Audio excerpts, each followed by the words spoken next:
বিবাহিত ভাইয়াদেরকে আজকে একটা কথা বলবো, যদি সংসার জীবনে সুখ চান তাহলে ভিডিওটা মনোযোগ দিয়ে শুনবেন।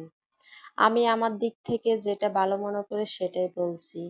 আমার মনে হয় প্রত্যেকটা পুরুষের বিয়ের পর তার স্ত্রীকে সবসময় সত্য কথা বলা উচিত। আপনি কোথায় কি করেন, কত ইনকাম করেন, সব কিছু লুকিয়ে না রেখে স্ত্রীর সাথে শেয়ার করুন। মাস শেষে আপনি যা উপার্জন করেন সেটা স্ত্রীকে জানালে সে বুঝতে শিখবে সংসারটা কিভাবে চালাতে হয়, কোথায় কত খরচ করা দরকার। আপনি যখন তার জন্য মন থেকে সব করবেন তখন সেও আপনার কষ্ট বুঝবে। সে যদি কোনো কিছু কিনতে চায় প্রথমে না না বলে সুন্দরভাবে বুঝিয়ে বলুন। যদি সামর্থ্যর বাহিরে কিছুই চাই তাহলে বলুন একটু একটু করে টাকা জমিয়ে পরে কিনে দিবেন। এতে সে আপনার অবস্থা বুঝবে এবং সেই অনুযায়ী খরচ করতে শিখবে। কিন্তু যদি আপনি সবকিছু লুকিয়ে রাখেন তাহলে সে কখনোই আপনার কষ্ট বা দায়িত্ব বুঝতে পারবে না।